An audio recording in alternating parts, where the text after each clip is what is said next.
Hello, everyone. I'm here today with Dr. Andrew Gazerro, who is the current president of the Rhode Island Dental Association, and also is a very important figure, in my opinion, in the dental profession, because you not only are the president of the Council of Dental Benefits in Rhode Island, you are also on the Council of Dental Benefit Programs for the ADA.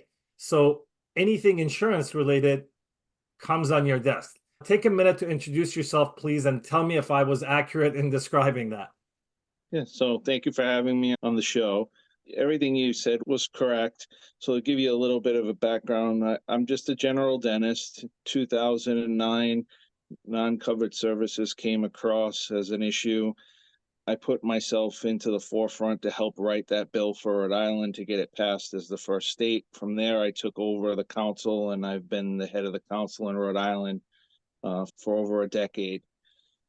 In addition, I was elected by the first district to represent them at the ADA on the same council, where I'm just a member. I'm not on the executive part of that council, but I'm an integral member where we make policy and procedure as far as dental benefits are concerned at the ADA level. Prior to doing any of that, in addition to running my own private practice, I also was a dental consultant for one of the largest dental insurance companies, not Delta. So I've got to walk both sides of the aisle. I've seen how insurance industries do things, which is what's helped me in my other avenue in terms of dental benefits, because I know how those companies act and think. Before yesterday, Andy didn't know who I was, and unfortunately I didn't know who Andy was, but he's being humbled here. I need to clarify a couple of things. Non-covered services that he brought up is his project. He is responsible for all of us around the country that when a patient wants a procedure that is not covered by the insurance company based on their plan. I'm not talking about frequencies. I'm not talking about if it's less than 5 years and you want to redo the crown. I'm talking about a non-covered services. If they don't cover a night guard, we used to have to still give the PPO write-off. Because of Andy's work, now we don't have to give that write-off. And it becomes patient's responsibility if they want to pay or not. Did I explain that correctly, Andrew?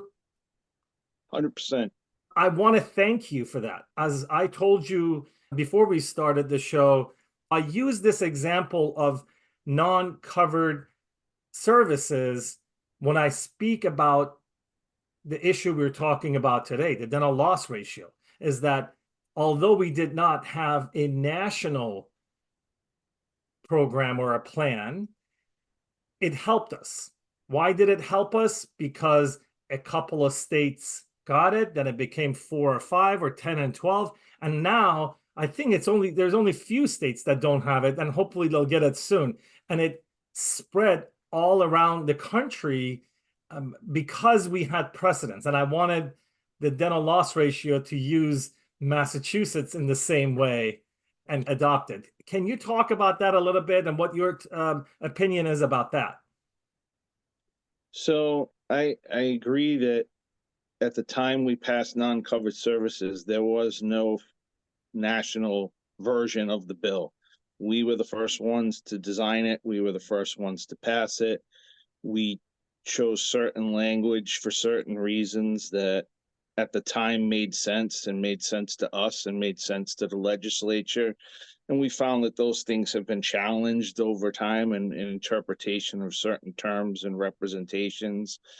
And when it came time to start to write the MLR or the DLR bill that we attempted and we got passed this past couple of weeks, we initially wrote our own bill. We modeled it after what Massachusetts had, but because we had to do it as a legislative approach and not a ballot initiative, we actually had to write a bill for us to come out. So we did that. We presented it. We submitted it. And those were the first bills that we got submitted. And we were waiting on a hearing when we found that there was this new national model that had been approved or was going to be approved. We actually found out at the Yankee Dental Conference. I had found out 2 days prior to when it was announced, because we were given a presentation at the ADA, but unfortunately I got into the conference call late and I did not know that it was already established. I was under the impression that it hadn't been established yet. At the Yankee Dental Conference, we found out it was established. The first thing we did was we went to the trustees who were present at the meeting and said, what can you tell us about what's happened? Because our bills are in and we're waiting to go to hearings. And now we have a model bill that is nothing like what we wrote. How are we supposed to handle that type of a situation? And when did this all happen was the big question. All the trustees that we met that day told us that they weren't aware of what had happened. So immediately it becomes call every individual that I can possibly call on my chain list at the ADA to get as much information about what happened, because we're getting ready to go in the state with a bill that's already been submitted that's entirely different than this model. So I, like everybody else, was caught off guard by NCOIL. Yes, I was doing the same thing as you did, and I informed half of the trustees myself. They're like, what? What are you talking about? And this was very disturbing to me. But I don't want to talk about that yet, Andy. I want to talk about what you guys did that unfortunately may get lost in all the talk that we're going to have a little bit later. You guys are a small state with small resources. You're not a California, you're not a New York or a Florida. You have financial issues when it comes to spending money on dental issues. So you need help. And even with all of these restrictions, you guys had some major wins at the legislative session, correct? I want you to tell me a little about those things. I know the American Dental Association came in with money. And I talk about money because everybody should know that politics is run because of how much you spend on lobbying. So if you don't have money, you don't get to do anything. Unfortunately, that's how our system works. So when the American Dental Association comes in with money and it comes in with resources that you can ask them to help and talk to this politician, it helps you a lot and we appreciate it. I want you to tell me a little bit about what you guys were doing in the past 6 months or so at the Rhode Island Dental Association. Absolutely. Getting back to the size, that Rhode Island is 40 miles long by 30 miles wide. When you compare us, we're basically the size of a county or a town in another state. And we're the smallest state, but we pack a big punch and we don't hold back. But in terms of size, now you have to look at what the number of dentists, the ability for us to earn incomes in the state, and we're up against Massachusetts and we're up against Connecticut in terms of being able to recruit dentists, and we're able to recruit staff. So it makes it a difficult environment to work in. And so when you ask for donations from dentists to be able to come in, that you have this campaign, there's a limited number of funds that you can utilize towards whatever you're trying to accomplish. So because you're part of the ADA and the system that works, the next avenue to look for is, hey, you're the ADA, we have this campaign going, we think it's going to benefit everybody. Is there any grants or anything that you can provide us with financially to help with this cause? So we looked to the ADA and were able to obtain SPA grant money, which allowed us to hire better public relations people, hire better lobbyists who were excellent, get to the politicians that we needed to get to, and make donations to the influential legislators. In addition to what we did on our own by holding fundraisers that were purely just dental, where we raised significant amount of funding for the Speaker of the House and the President of the Senate, because we knew though they are the ultimate people that make the decisions as to whether or not your bill is even going to get into committee. So we were able to get into the legislature, get to the right people, in addition to radio ads, TV ads, print ads. All of those cost money. And if you're relying solely upon dentists to fund it, especially in a state of our size, it's not feasible.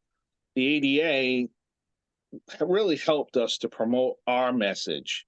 It wasn't promoting what they wanted us to promote. It really was, they gave us the money, and it was, use it however you think it's going to be possible to be used. We used it not only for the one DLR bill, we also had a second bill that allowed funding to go into the budget, which was a big win for the ability for us to get into ambulatory care centers and hospitals that weren't being paid for us to go and utilize their facilities for dental treatments when we had to take children, people with special needs to those type of facilities. They weren't being paid, so they were bumping our cases out. They weren't allowing us in the door. So that was one of the wins. We actually had two things legislative going on at the same time, and that was able to get through basically untouched, because everybody saw that as a great situation for everybody here, the children, the adults, people that needed it, the dentists, because now we can actually work the way we need to work. So in addition to doing that, at the same time, we're trying to balance that with the DLR legislation, which we got our message across. We had people understand, and that's really where the ADA came in for us. Yeah, and I don't want to belittle their effort, because they did great. They come in and they give you not only the money but boots on the ground too. So if you have the dignitaries and the staff members of the ADA in the state with you, helping you, it means something. I get it. The challenges are plenty, and it's easy for people like myself to sit out there and criticize, but you guys got to live it on a daily basis. So I want to give credit to what you guys have done, and your executive director and your immediate past president. And there's no such thing as immediate past president, right? My friend Greg, I know he's still, even though he doesn't have a title, but is instrumental in giving advice and helping. A lot of good people in Rhode Island, and I'm very shocked that you and I have not crossed paths. Hopefully from here on we can talk a little bit more. Now let's talk about what I think Rhode Island can do for the nation. It is very important for this, our tiniest state, to be an example for the rest of the country. I want you to talk about Rhode Island had a Massachusetts-like dental loss ratio with a specific percentage. What happened to that initial bill, and what were your difficulties? So shortly after the bill passed in Massachusetts, we began to investigate the possibility of having a similar bill here in the state of Rhode Island. Massachusetts has the luxury of passing things by a ballot initiative, where Rhode Island does not have that same luxury, and we're required to pass legislation through both the House and the Senate legislatively.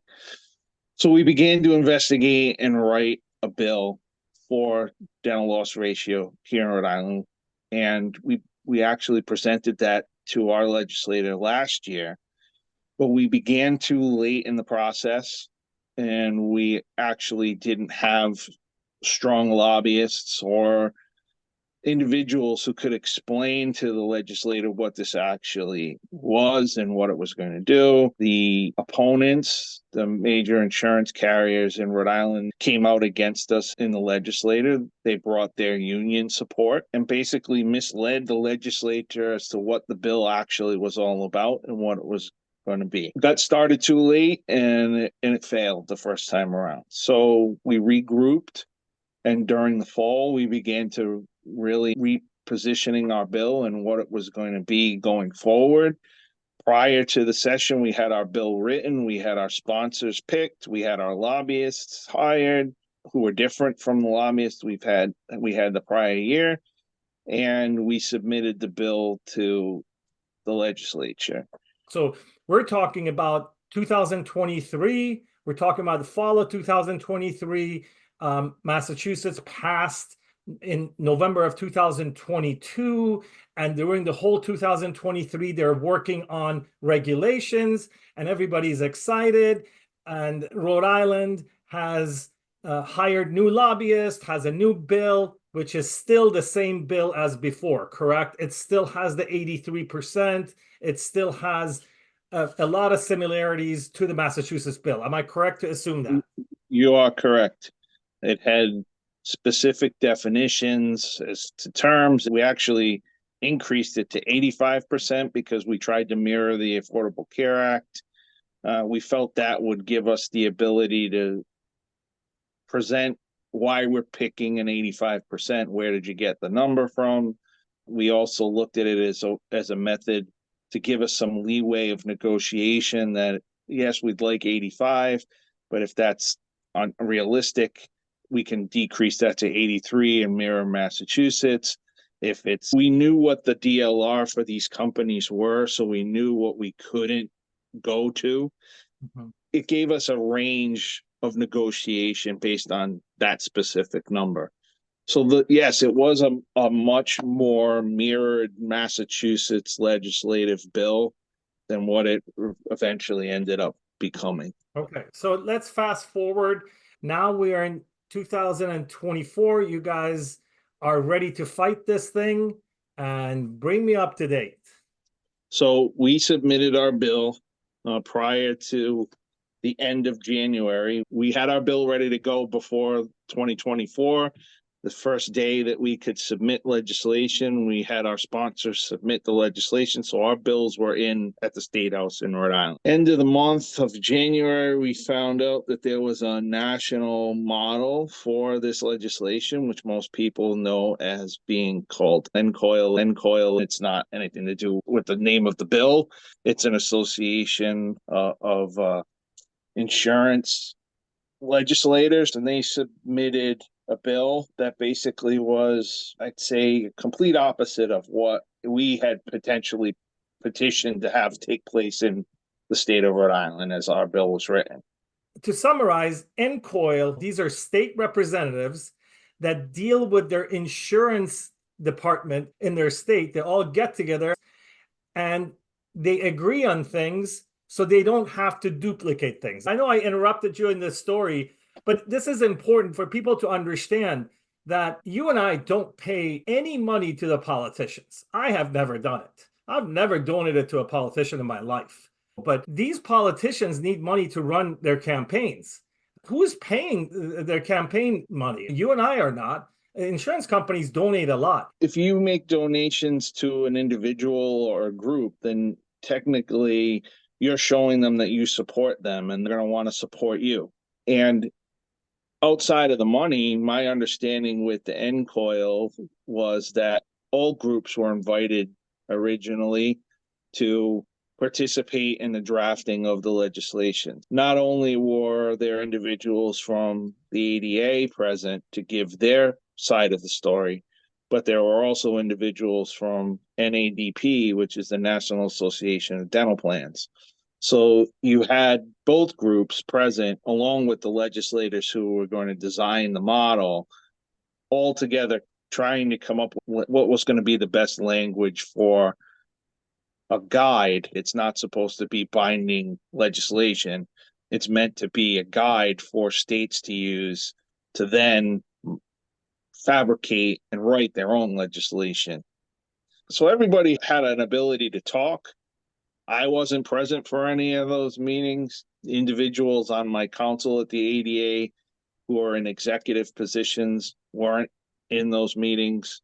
I can't tell you what transpired during any of those meetings. All I can tell you is what eventually came out of it, which was this NCOIL model that was presented at the end of January. Time to summarize.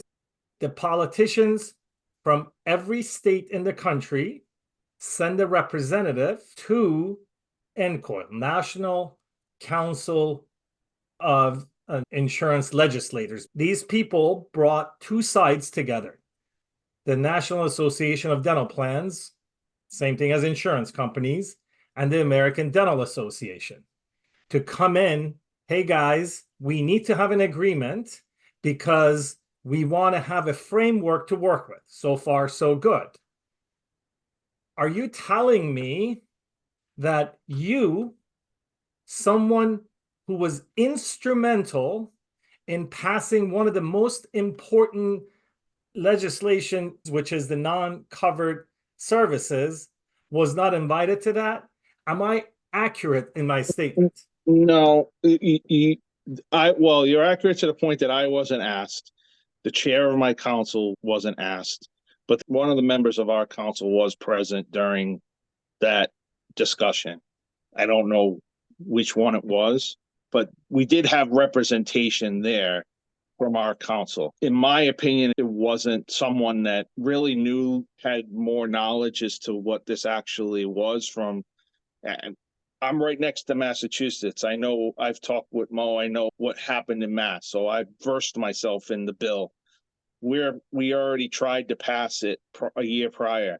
We already have our bill. Gee, we have this guy who's been influential in writing legislation in the past. Maybe we'd like to ask if he's available to come to the table.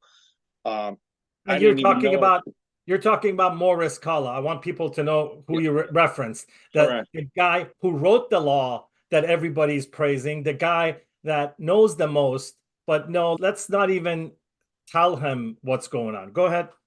Yeah. So I think that those of us that really knew the ins and outs of the legislation, not that we were excluded, but we weren't asked to come to the table to voice our opinions or voice our knowledge on the bill. It was who went. That's what it became. Who went? Why did they go? How come you didn't ask one of us to go, considering that we had more knowledge of what was taking place, that we either already passed the legislation like they did in Mass, or we've already written a bill, it failed, but at least we wrote a bill and we know what's going to happen legislatively. Why didn't you ask us for our opinion, or ask us to at least come into the meeting or write something or do a Zoom call on it? It was something we were left out of that discussion. Why? I can't tell you why. I have no knowledge as to why. Those of us who had the best knowledge of the bill were left out of the negotiation process of the bill. Yeah, and it's really interesting you say that, because I assumed incorrectly, I'm going to repeat again, that no one from the Council of Dental Benefits within the ADA was present. There was someone present. We don't know who it was, but we know there weren't the experts. It wasn't the chair of the council. It wasn't you, and no one from the outside experts that, Andrew, we are really good in hiring experts and pay them hundreds of thousands of dollars that they accomplish nothing for the ADA, right? But in this most important issue in our lives, they don't pick up the phone and just say, hey, Morris Kalla, how are you? It's just ridiculous to me. And I'm sorry if I get a little emotional. I told you I can get emotional during these interviews. Okay, so let's talk about what happened to you guys. So the NCOIL passes. We all know what happened. We tried to have them pull their support from it before it was ratified, but the NCOIL is here. The NCOIL is here to stay. It was ratified. It has, just like a Listerine bottle, has the ADA seal of approval. In this case, the ADA seal of approval did not have the correct research behind it. It didn't ask experts in the field to help them. My point here is that since this passed, I've been screaming that I know political process. I know the NCOIL agreement is just a framework, but our politicians are lazy. Our politicians don't want to work more than they have to. Someone like Andrew and his team can write the most beautiful piece of legislation to be passed. The politicians are going to look at it. Okay, first of all, who donated to my campaign? Second of all, we already have something your own organization approved. Why should we do this? I want you to tell me what happened to your beautiful dental loss ratio that you had submitted with 85% DLR rate. Sure. NCOIL came out end of January. Our bill was already in, total the opposite of what an NCOIL model was. We hadn't testified on our bill yet, and we were waiting to testify. So now we have this elephant in the room called the NCOIL model, which we knew was going to come up from our opposition during the testimony. So the first thing we had to do was, what are we going to do? How do we handle this model that is nationally recognized, that the ADA agreed is a good model, but we have to take that model part off of it because, as you said, people are lazy, and our opposition was going to use it to their advantage to say their own association agreed to this as the best method of approaching this legislation. So we had to figure out a way to utilize NCOIL to our advantage, but put it away. So we said, if we don't mention it during the testimony, we know the opposition's going to mention it. So what we tried to do on our side was to really say to them, it's a model. Yes, the ADA agreed to it, but the ADA agreed to it only as a framework. It's not the ceiling, it's the foundation. It's where the states should consider starting from. That aside, we have a better bill that mirrors a bill in Massachusetts that we feel is going to be more advantageous to the consumer than the NCOIL model. The NCOIL model basically wants to study the data and then figure out what to do with that data after it's been studied. What I told them in my testimony was, we don't need to study this anymore. I have 20 years worth of data that I've already studied that I can, in an hour, basically get you up to speed. We don't need the study part of it. If you want to use part of that as a study, that's fine, but you need to move beyond the study. Yes, you still need to understand what the terms mean. You need to understand what the numbers mean, but our bill tells you what to do with those numbers. That was the difference between the two. So we didn't hide from the NCOIL model. We tried to push it away and get them to concentrate more on our bill. Initially, during our hearings, they heard us. They really heard us. At our first hearing, which was before the same committee that had heard it the year prior, because they had heard it twice now, they were more up to speed on what things meant. They agreed with us that something needed to be done, but because our legislator, it's not just a Senate, it's a Senate and a House, you have to go over to the House side after you've had one hearing. But the Senate agreed with us and we're eager to move forward with the bill, maybe not exactly as it was written, but at least to move forward with what we had proposed. Goes over to the House, and in the time it goes over to the House, we find that a junior senator from the House side had written a more stringent model based on NCOIL that basically would have just been a complete study, but a study that would have taken us out as far as 2028 to study data. When we testified, they actually had hearings on both bills at the same hearing to save time rather than hear testimony pro and con on our bill and then pro and con on the separate bill. They just combined it and said, we realize that people that are here pro are going to be against this bill, and those that are con for the dentist's bill are going to be pro for the other bill. So they heard testimony in joint. And what came out of that was they realized that the study going out to 2028 was ridiculous. In my testimony, what I said to them, I compared that to COVID. I said, that'd be like studying COVID today to find out people died 4 years ago.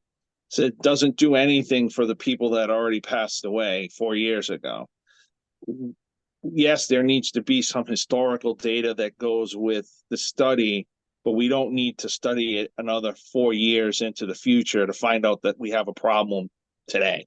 It does nothing. 4 years from now does nothing for today. So from there, now that it had been heard in both committees, the legislature said, look, we think that both sides have some valid points. Obviously, we can't pass one bill versus another. We want you guys to get together to merge both bills from that perspective. We said, fine, that's not a problem. They brought us in. We had an initial negotiation that basically was that what came out of it was we agreed to meet. Nothing got changed at the first meeting. We just basically agreed that, yes, we can work with you. You can work with us. There's ways to bring both of the bills together to come up with something that's more of a consensus between the two groups. So we went to the first meeting, and the first meeting basically just became a, I don't like you, you don't like us type of meeting. They immediately came after me at that meeting saying, so these were representatives from Delta Dental. It was only their lobbyist and only their legal counsel. There were no executive board members. There were no members from the actual people who run the company there. Your numbers are wrong. That was the first thing they said. And I said, well, why are my numbers wrong? I take them from your tax returns. Those aren't accurate numbers. How can they not be accurate numbers? They're on your IRS return. They're not accurate the way that you're interpreting them. And I said, what do you mean by the way that I'm interpreting them? And they're like, you didn't include this and you didn't include that. I said, but that's not care. That's not this. We went back and forth with what we don't like. You're wrong. I think you're wrong. And really nothing productive came out of the first meeting other than we agreed that we still needed to work on this to try to come to an agreement. Andrew, I want to mention something that's really important that you just said in calculation of these numbers. I know you said this is care, this is not care. A lot of the insurance companies in the country, not necessarily dental, they try to take money they spent on different things, including charitable donations, into calculations for patient care. That's what you're talking about, right? Correct. We set out with the definition that dental loss ratio is money spent that you're paid as a dentist to provide treatment divided by the money that they take in premiums. That's the simple, direct definition of what the loss ratio is. The insurance carriers try to add everything that they possibly can add into both terms. So they want to say that we bought toothbrushes and we handed them out at a golf tournament, and because toothbrushes help people brush their teeth, it's actually care when it really is advertising. So they want to throw that into the numerator part of the equation. The charitable contributions, they want to say, we donated to this nonprofit and therefore we want to include it as part of the money that we spent on care. And that's all fine as long as it's directly related to something tangible. In Rhode Island and in other states, they donate to the Mission of Mercy. That's direct patient care. If you give us $25,000 to buy supplies in order to perform those 2 days of treatment, well, then the supplies went to actually treating patients. We didn't have an issue with that at all because that's direct. But when you donate money to a grammar school year after year, what did that do to help dental people in the community? Now, if you could turn around and say, yeah, we paid their premiums for their dental plans, that's what the money actually was, and you can prove that to me, then great, then I can see that. But if you're saying, yeah, we bought new desks and we varnished the basketball court or whatever it was, well, that's nice, but it's not care. So we had it really simple. It actually had to be treatment divided by what you took in for premiums. That's how we originally started. And then from there, it became a back and forth as to how to negotiate and really what was going to be included, what was going to be excluded from those terms.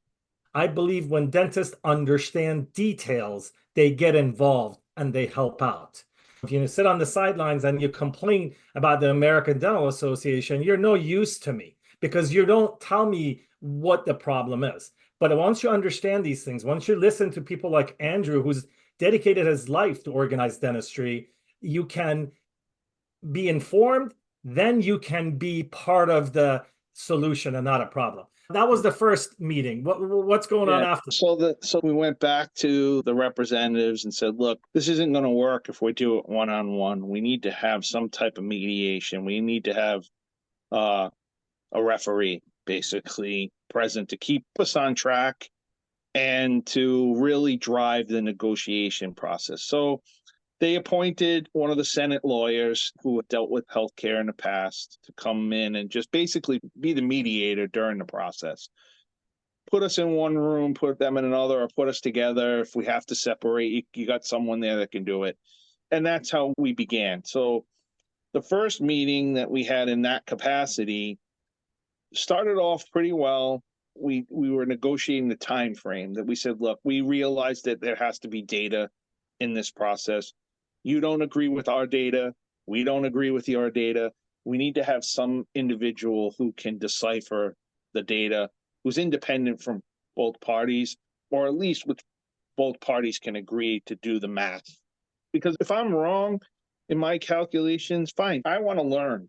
Show me where I made my mistake. Because if I'm off, I don't want to be promoting something and saying, okay, you're at 75% when you're really at 81.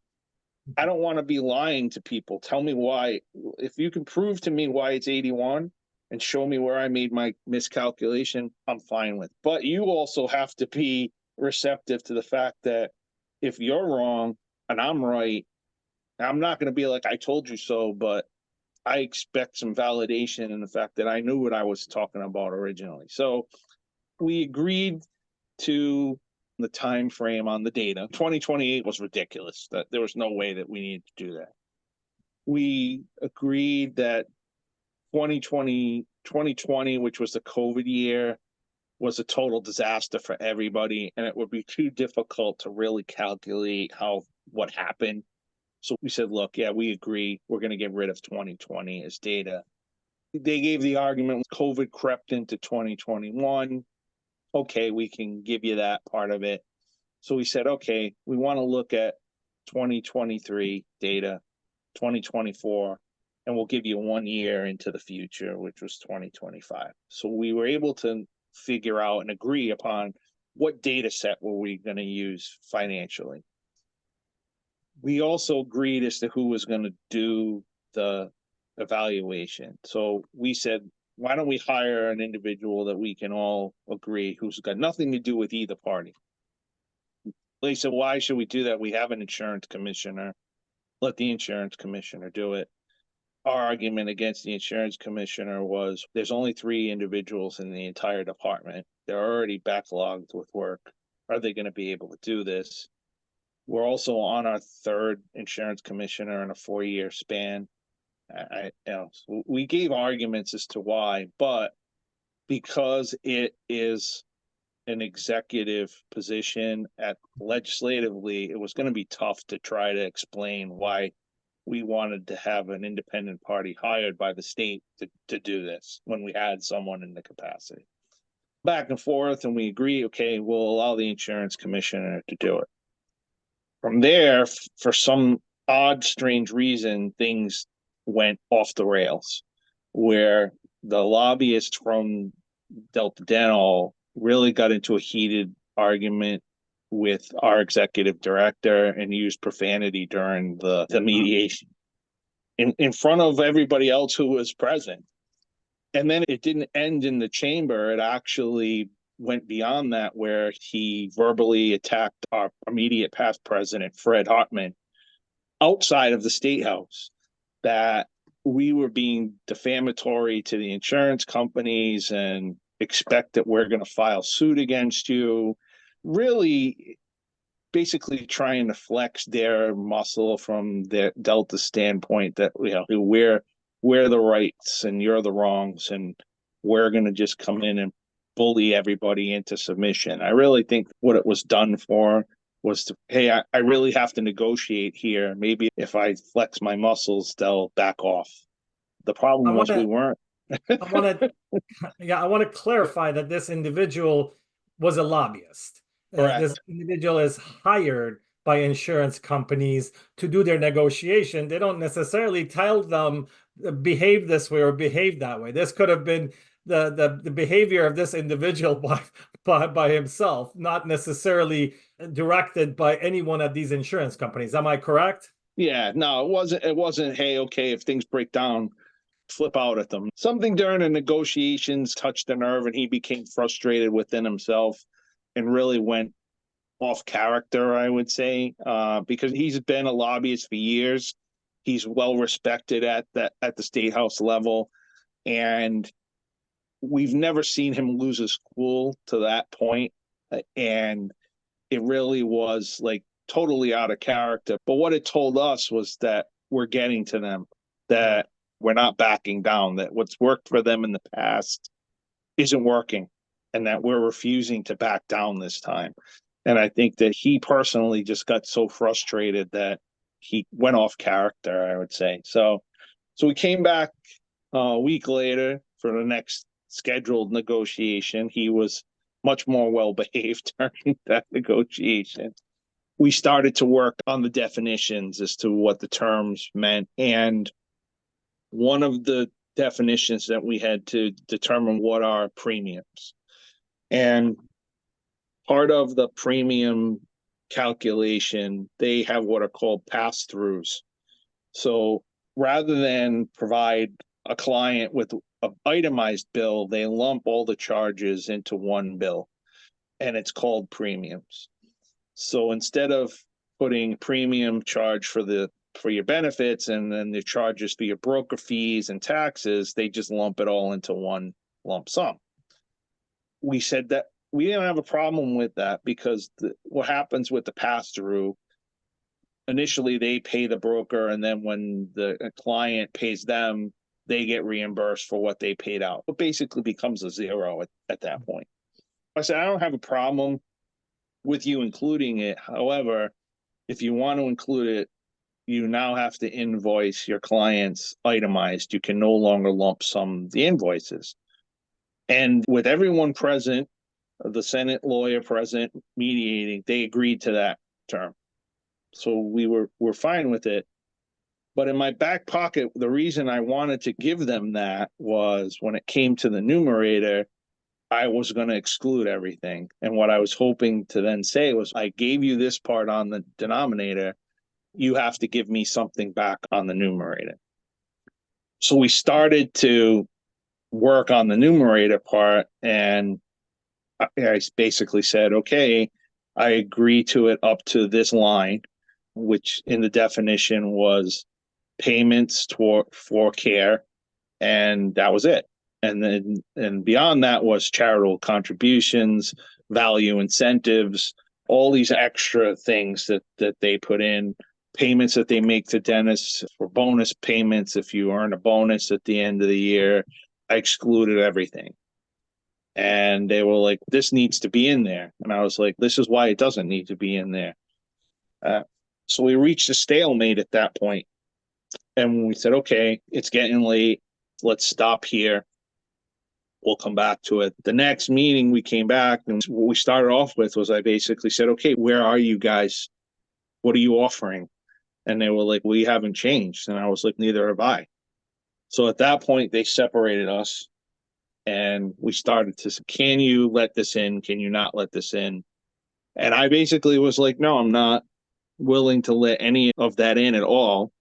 The only thing that we did agree to let in were the charitable contributions. But now the charitable contributions had to be, if you look, just to back up, if you look at a 990 report, which is a tax filing. Yeah. Andrew, I'm going to summarize quickly here. I also want to bring to people's attention that this is showing the American Dental Association that you excluded a guy like this who is so well versed on these calculations out of the NCOIL. What you're talking about is that there is, in this ratio that they're trying to calculate for DLR, it matters what goes on the top of that ratio and what goes on the bottom of that ratio.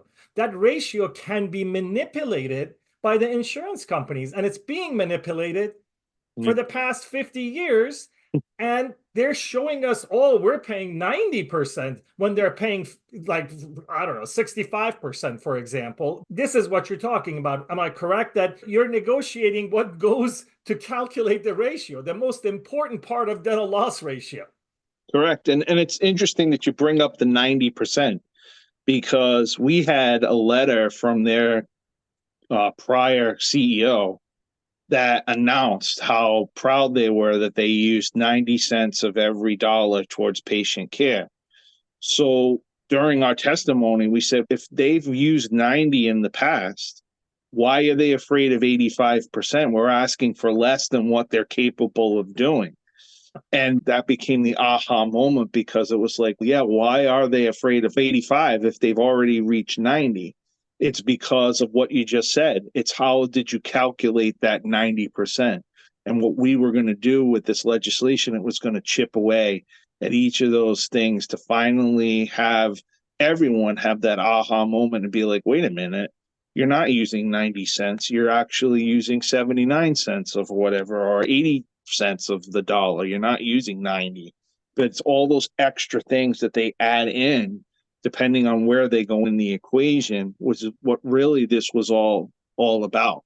Which gets back to, that's why studying the data really isn't bad, but you have to define clearly as to what is going into that actual data that's going to give you that number. That's the most important aspect of this whole thing, is we always said it's transparency of what does the value incentive mean. And that's why I said with the charitable contributions, if you look at a tax return, it'll show you what charity it went to, it'll show you the dollar amount, and then in the description it just says program support. What does that mean?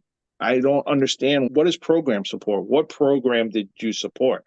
For example, in our case, Delta had given money to a golf tournament that was sponsored by CVS.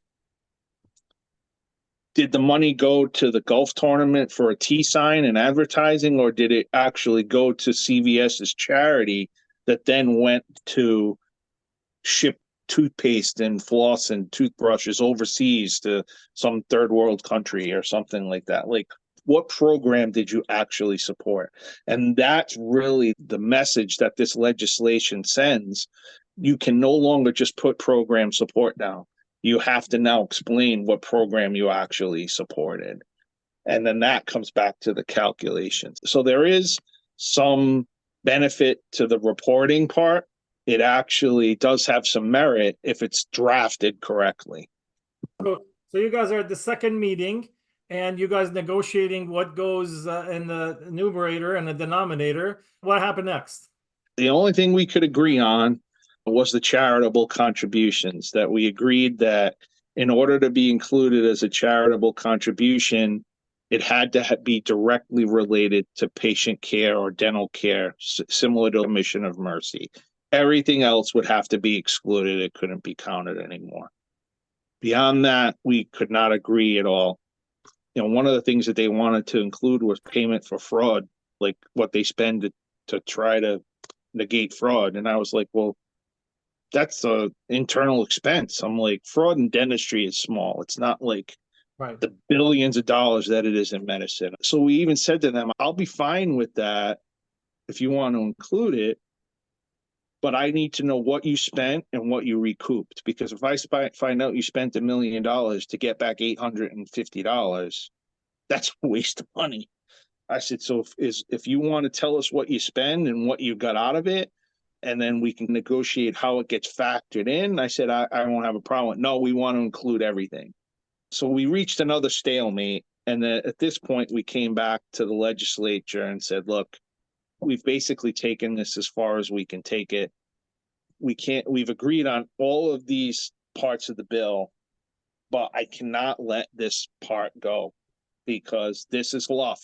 It's going to allow them to skew the numbers to their advantage. And that's the whole purpose of the bill, was to prevent them from doing this. The Speaker of the House, who holds all the power really at the legislature, said, look, I'm going to give you guys one more chance to come back and do this. If not, then that's it. It's not complete. We can't agree. You're going to be back to doing this. So we said, okay, we'll agree to meet one more time to discuss this final term to put things together. And he's on the House side. He chose his representation, his lawyer on the Senate side, who was a former Blue Cross Blue Shield executive. As we started to give our arguments against all of the things, because it was an insurance lobbyist speaking to a former insurance executive, she unfortunately saw the insurance side of fraud. We even told her it's called value incentives, but there's no value incentive that goes into the calculation for this. It's a bonus program. I said, there's no value incentives. And this was her quote, but value incentives are important to patient care and therefore they should be included in the calculation. Unfortunately, they got everything that they wanted in the definition. And not to say that we lost, but what we eventually got was the last part of the bill was that the insurance commissioner, based on the data and the findings, will report back to the legislature on what the DLR is. And we ask for basically, what does it mean? We asked for, I can't remember the exact term, but it basically, even though it doesn't necessarily state that he has to determine the wording according to the legislature, their understanding is yes, the insurance commissioner will determine a dental loss ratio and then propagate rules as to what needs to be done with that ratio. Even though it doesn't specifically state that in the language of the bill, we had an amendment put in that the legislature understands that you're not just going to come back in 2027 and just say, okay, everybody, they're at 79% and that's the end. There has to be, they're at 79%. This is what it means, and this is what needs to be done with that 79%. So there have to be rules that are propagated into it. So while it isn't exactly what we wanted, the big thing that we did get out of it was the transparency part, that now they no longer can just lump sum everything. Even though that those aspects are included in the numerator and included in the denominator, they're not going to be lump sums. They're all going to be line items that eventually we can go back to the legislator, we can go to the insurance commissioner, and we can debate those. Hey, look, they spent $3 million on fraud, but we found out that the $3 million was that they replaced their computers. And last year they spent $3 million and they replaced their computers. And the year before that, they spent $3 million. How often do you replace the computer program? We know that they don't replace them. That's what it really, the benefit of what we got out of it in the negotiation was now everything's going to be looked at. And the other, by doing it legislatively, it piqued the interest of a lot of the legislators who are in other capacities. So one legislator is the chairwoman for the oversight committee. And one of the questions that she asked during the testimony was about the 7 for-profit corporations that Delta Rhode Island holds. And she specifically asked him, can you explain where you and how you form these 7 for-profit corporations? And the representation from Delta said, because it's not pertinent to tonight's testimony, I can't answer your question. And she said, assuming I'm reelected next year, be ready because you're going to answer those questions. So it's opened up new avenues, especially for what we want to be, especially when those for-profits generate over $150 million a year.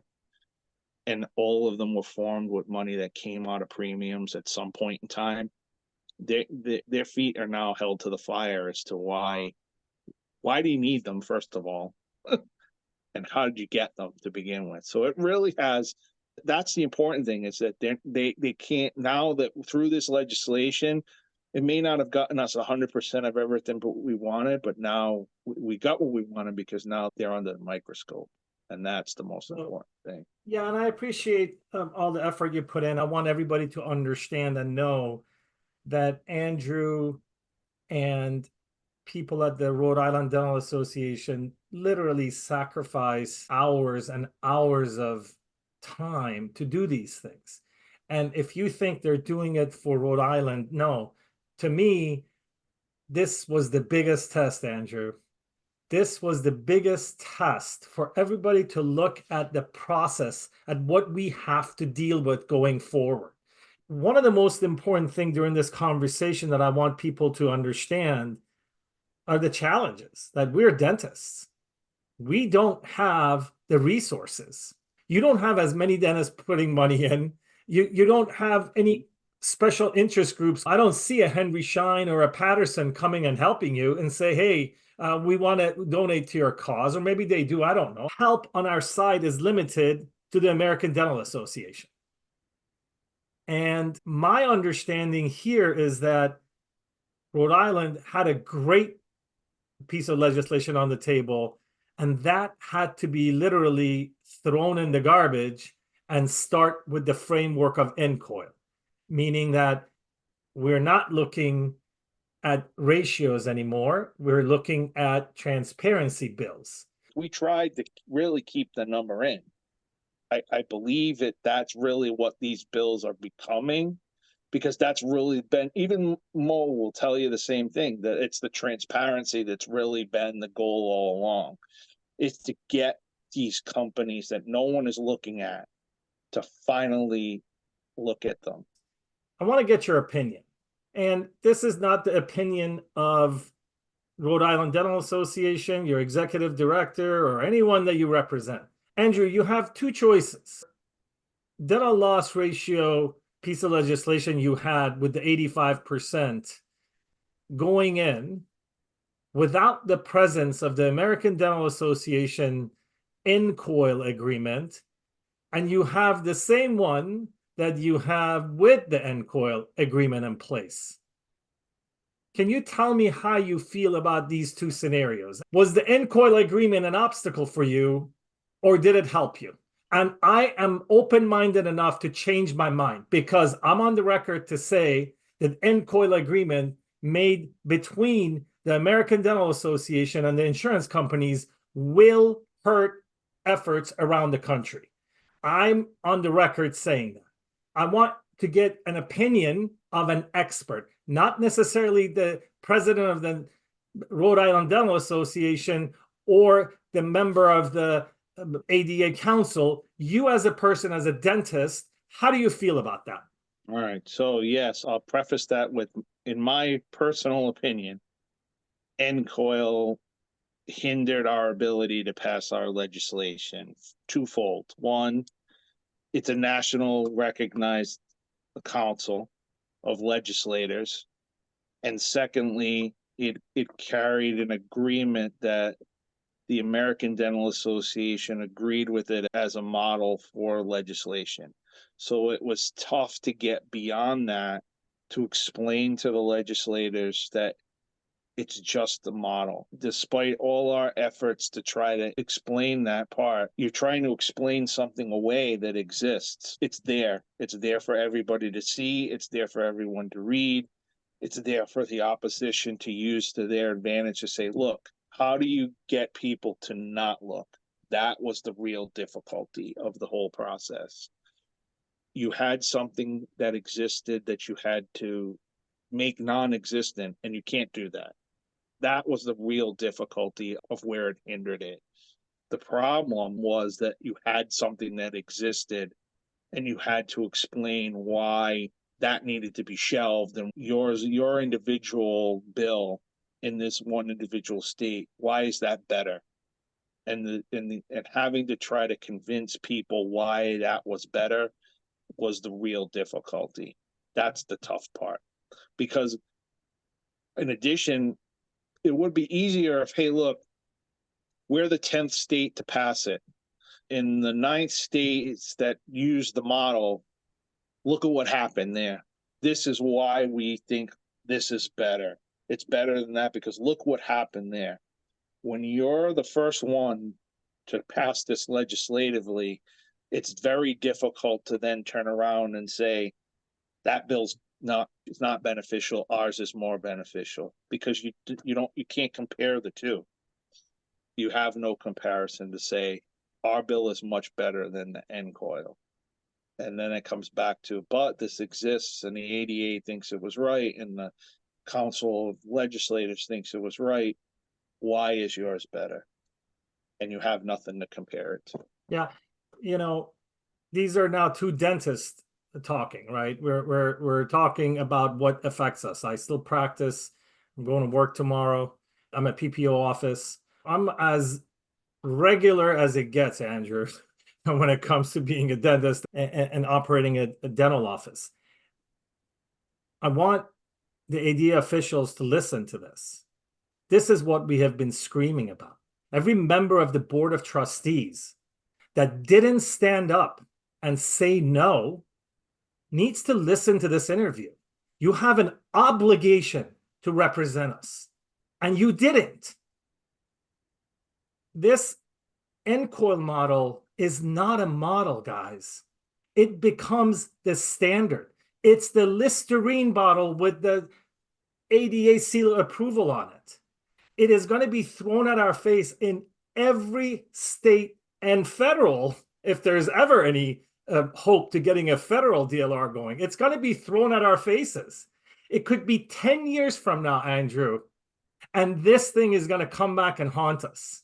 Unless we go into the House of Delegates for the ADA and we demand for the ADA to pull their support from the NCOIL model.